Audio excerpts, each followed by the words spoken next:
El pasado 28 de abril se celebró en Cartagena el Congreso de Asofondos. En la clausura del mismo, el presidente Gustavo Francisco Petro Urrego intervino ante los cacaos que hacen uso y abuso de nuestros fondos pensionales. Hizo el presidente una interesante reflexión con datos del ambiente que se vivía en la economía mundial y colombiana en 1993, o sea, cuando se aprobó la Ley 100, y los comparó con el ambiente que se vive en pleno 2023. En particular se refirió a la preocupación de los cacaos de las finanzas mundiales que se reunieron en el Foro Económico Mundial de Davos en la tercera semana de enero del presente año, y donde él participó y tomó atenta nota de las preocupaciones de la élite mundial. Escuchemos con atención los principales apartes de su intervención. Esto cambió. No cambia solo aquí, en este rincón, en Bogotá o en Colombia. Cambió el talante intelectual en todo el mundo, porque la cultura que se había constituido a partir de esos primeros años de la década de los 90 está temblando. El paradigma, para poner esa frase, de los esquemas teóricos que no se construyeron, sino se fortalecieron en esa época, hoy se están derrumbando. Lo que existía en el Congreso de la República cuando se aprobó la ley que trajo a la vida el sistema pensional colombiano vigente hoy, lo que existía ahí detrás de cada uno de los congresistas que aprobamos en la cabeza, en la proyección de la sociedad de ese entonces, era un mundo completamente diferente a la realidad de hoy. Eso de que nuestros hijos van a vivir peor, ni más ni menos constituye desde el punto de vista filosófico el derrumbe completo del paradigma de la modernidad. Mis hijos van a vivir peor que lo que yo vivo, y mis nietos vivirán un drama que ni nos imaginamos si no cambiamos las cosas como están. Los tiempos de la crisis climática llevan necesaria y científicamente a que mis nietos van a vivir un drama que no tiene parangón en la historia ni en la prehistoria de toda la humanidad. Lo que quiero decir es que la proyección no es como la hacíamos en el 93. Los economistas porque yo soy economista, nos equivocamos en la mala infinitud y a veces no metemos las variables que toca meter. Y proyectar hacia adelante y ver de pronto, usted me dijo Armando en esa época, 1993 creo, me dijo, o era otra persona, pero nos dijo, si como la economía va a crecer 5% real y hacemos la proyección durante los próximos 20 y 30 años, esa fue la promesa de la Ley 100. Entonces habrá cobertura universal en pensiones y en salud. Recuerden que la Ley 100 maneja los dos temas. Esa fue la promesa. Cobertura universal. El supuesto de los modelos era que nuestro PIB tenía que crecer 5% real, mantenido como promedio en las próximas 2 décadas. En pensiones, que es lo que nos convoca aquí, no aumentó la cobertura. No es cierto, la promesa del 93, hoy 30 y no sé cuántos años después, 30, pues no es cierta. Podríamos discutirlo 5 años después del 93, hasta una década, hasta 15 años, pero ya cumplidas 3 décadas. Tenemos que decir que ahí nos equivocamos, era un profundo error, no era cierto. Si el objetivo era la cobertura, es decir, que cualquier viejo o vieja de este país pudiera tener una pensión o como quieran llamarla, una renta vitalicia, pues eso no fue cierto. La Ley 100 fracasó. No vamos a quitar el pedazo de salud, que ya llegará, pero en pensiones fracasó si ese era el objetivo. Bueno, el resultado es que no fue cierto. Luego, una primera conclusión es, ¿vale la pena seguirlo? O sea, a ver si es que en los próximos 30 años sí sucede, si el objetivo es la cobertura. Si seguimos por ahí, si estas tendencias no varían, el RAIS se acaba. Yo quiero acabar el RAIS. Si me lo preguntas, en el 93 no lo quería ni crear. Bueno, pero ahora estamos en el 2023. ¿Lo quiero acabar? No. Si lo quiero acabar, eso sería la misma respuesta a la reforma a la salud. La misma, o sea, la ley 100. Si yo quiero acabar las EPS, que no haya ley, dejemos. Que queremos acabar los fondos privados de pensiones, no hagamos ley. Esta tendencia mata el RAIS.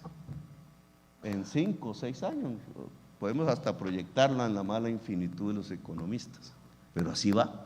Bueno, ya el objetivo no es el planteado en el 93, no es la cobertura universal. Eso ya sabemos que no, entonces ya no volvamos a hablar del tema. Es decir, que la pensión sea un derecho. No, es el ahorro. El ahorro, el macro ahorro, bajo tesis que incluso salen de hace mucho tiempo en la economía, y es que decían los neoclásicos, el ahorro es la fuente de la inversión. ¿Qué pasa con el ahorro en Colombia? El ahorro en Colombia es esto. Porque los colombianos, la inmensa mayoría, no están metiendo plata en una cuenta de ahorro voluntaria, como antaño. No les queda, el sueldo no le alcanza para semejante posibilidad de guardar algo ahorrado. Si acaso la casa, como un bien específico, a veces haciéndola con las propias manos, la autoconstrucción, o pagando las cuotas terribles durante mucho tiempo, se va convirtiendo en el ahorro de la gente, la casa. Pero, digamos, macroeconómicamente, como flujos financieros, es esto. Pero, ¿qué me encuentro en los datos alrededor de este tema? Entonces, RAIS, resumo uso del flujo generado por las cotizaciones recaudadas. O sea, ¿cuánto llega? Cotizaciones, ¿en qué se gasta? Entonces me sale que si yo voy al 2010 de nuevo, las cotizaciones en el RAIS eran 14.5 billones, ya lo había dicho, 14.5 billones, y sus salidas, muy chévere, 3.3. Es decir, quedaba ahí un remanente que se iba al stock de 11.2 billones, ahorro. Digamos, lo que usted acaba de decir, indudablemente ocurría en el año 2010. Y el ahorro era 11. En pesos corrientes, que si lo hacemos en constante nos da una cosa más terrible. Entonces yo empiezo a mirar 2011, 2012 y ahí hasta el 2021. Ya ustedes miran estos 2 últimos años cómo va. Pero yo observo que el recaudo efectivamente aumenta, no se duplica, llega a 24, 2021. Y las salidas pasan de 3 a 20, casi 21. Se multiplicaron por 7. No se duplicaron los ingresos y se multiplicaron por 7 las salidas. Y es la tendencia, porque entonces yo veo el stock, ¿cuánto le están dando el stock? 2010, 11.2, pero 2011, 7.3. 2012, 4.5. 2014, 6.3 y ahí 4.8, 4.9, 4.9, 3.3 fue en el 2018 y en el 2021, el último año que puedo medir aquí, 3.8 billones, es decir, 4 veces menos fue el aporte de saldo hacia las cuentas stock, que llamamos de stock, ahora Colpensiones, la otra cara, digamos. Fuentes de pago de Colpensiones. Pues efectivamente, sus propias cotizaciones, que pasan de 4 a 11, o sea, se triplican, lo habíamos dicho, ahí va, que estás extrayendo, digamos, valor, llamémoslo así, para ponerlo en términos de economía política, que a mí sí me gusta eso. está extrayendo valor del sistema RAIS hacia el sistema Colpensiones. De eso, los traslados RAIS eran 10 billones, esto es adicional, ojo, estoy cometiendo un error, de solo cotizaciones sin RAIS, sin traslado, se triplica a 11.9 billones, ¿cierto? Por la dinámica misma de Colpensiones. Y de traslado del RAIS, que ahí sí es la extracción de valor, llega a 10.5, bueno, llega a 9.3 en el 2021, habiendo partido de cero en el 2010. Se lo fue, transferencias de valor se llama eso. Y el pago total es 33.6 billones para el 2001. Minhacienda giró 11.5 para poder pagar las pensiones. O sea, esa es la plata pública. Ya esta es una ayuda, digamos que no estaba no es del sistema pensional. Aquí tengo los ingresos de todo el sistema, o sea, Colpensiones y RAIS sumados, o sea, el sistema pensional colombiano, sus ingresos y sus pagos. Los ingresos para ese 2021 son 37 billones y medio, entre ambos, 12 de Colpensiones, 24 del RAIS. No está aquí el ingreso del pago del Estado. Y en los gastos para ambos me da 37.4. ¿Qué significa eso? Dos cifras casi iguales, que no hay ahorro. Nuestro sistema pensional junto ya no da ahorro. Ya no sirve esa, digamos, que es un argumento válido, digamos, no despreciable, pero ya no existe. Lo dio antes, ya no lo da. Y que ya los números no nos dan ahorro, no significa que no haya un ahorro, que es lo que llamamos el stock, que está en el RAIS, no está en Colpensiones, porque Colpensiones no ahorró la transferencia. En cambio, el RAIS pues tuvo varios años donde era superavitario. Eso va a 300 y pico, las cifras las tengo por ahí, billones. Pero ¿qué está pasando con eso? Que ese es un tema de ustedes. Otra vez miro los varios años para saber si hay una tendencia, no un hecho coyuntural. Entonces yo me encuentro que, digamos, hace 4 años, vamos a ver, 2019, porque esto otra vez termina en 2022, noviembre. 2019, ¿dónde estaba el stock? ¿Dónde? Aquí le dicen composición, portafolio de inversiones. ¿Dónde se metió el dinero?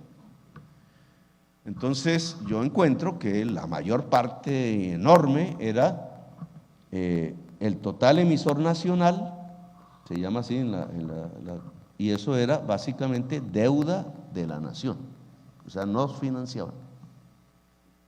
Así era, que este es otro argumento, pero ¿cómo van a cambiar eso si es que así se financia el gobierno?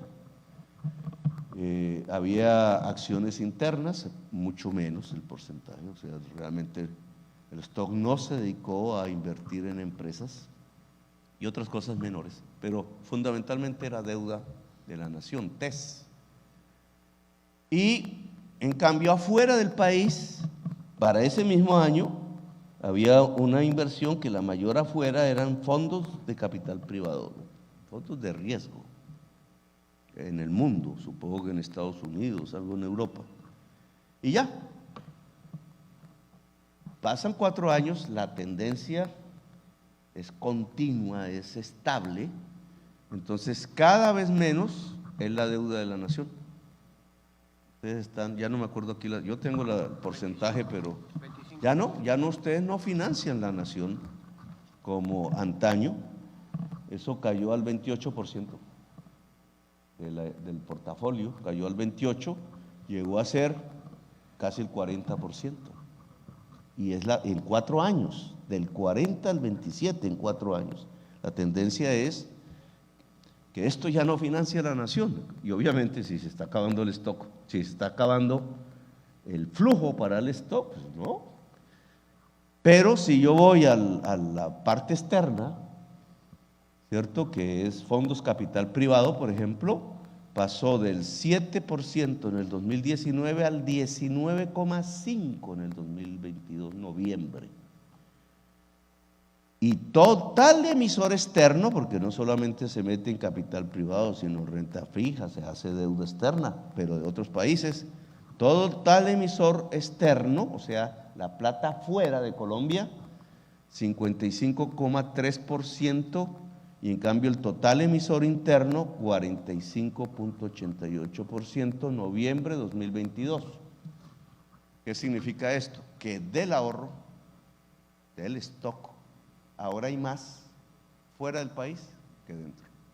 Pero yo sugeriría como un tema de acuerdo inicial es que esto hay que traerlo, pues no digamos no de golpe, no, porque ¿qué está haciendo afuera en un mundo que se está desplomando?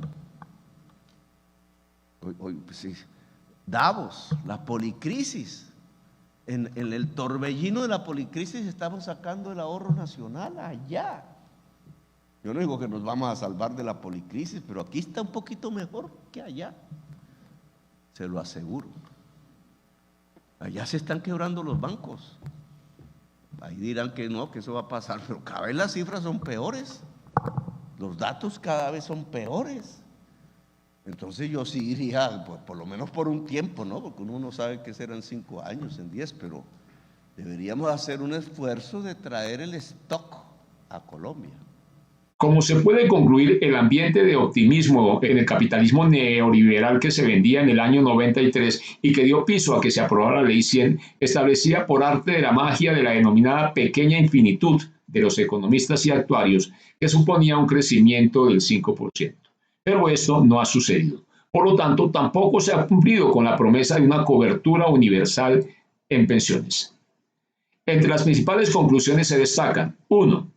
El sistema privado de pensiones RAIS va en franca decadencia, de tal suerte que el presidente afirma que si quisiera que el régimen se acabara, solo debería no promover la reforma pensional. O sea, la reforma pensional constituye en cierta manera un salvavidas al sistema privado de pensiones. 2. La promesa de cobertura universal en pensiones no se ha cumplido. El sector privado fracasó en su promesa a la clase política neoliberal. La cobertura universal en pensiones nunca se dio. Y como se ve del análisis de los últimos 11 años, nunca se va a dar. 3. Los fondos pensionales de los dos regímenes, estatal y privado, no están acumulando valor, pues prácticamente los ingresos son iguales a los egresos. 4. Sí se acumula un stock, unos fondos pensionales de unos 300 billones de pesos. 5. Nuestros patrióticos fondos privados de pensiones han retirado en los últimos meses y años buena parte de las inversiones en Colombia y se encuentran financiando o bien otros gobiernos, pero sobre todo fondos buitres del mercado de los Estados Unidos. Efectivamente, entre los fondos buitres que rondan nuestros fondos pensionales y que fueron patrocinadores del Congreso de Asofondos se destacan BlackRock, Vanguard y State Street. Se les conoce como los tres grandes. Poseen cerca del 20% de las mayores empresas del Dow Jones y un porcentaje parecido en buena parte de las grandes bolsas del mundo. Su cercanía con el poder político les ha permitido saltarse todas las leyes antimonopolio y los controles que limitan la voracidad y la solvencia de otros instrumentos de inversión mucho más modestos. Estos fondos no dependen de los bancos centrales, ni de los estados, ni se someten a ninguna legislación internacional bancaria. Suelen operar desde paraísos fiscales para evitar el pago de impuestos, garantizar el anonimato de sus inversores y eludir cualquier tipo de subvención pública y del público en general. Los tres grandes fondos de inversión controlan el 19,6% del accionario de Goldman Sachs y una cifra equivalente en JP Morgan. Captan capitales de las pensiones privadas, de inversiones particulares, de otros fondos o bancos de inversión, de fondos dependientes de los estados, incluso de dinero negro del narcotráfico, del comercio de armas y otras actividades ilegales o ilícitas. e invierten en todo el mundo sin apenas límites ni controles. Como vemos, hay grave falta de control sobre las inversiones que se hacen con nuestros fondos pensionales. Una catástrofe anunciada.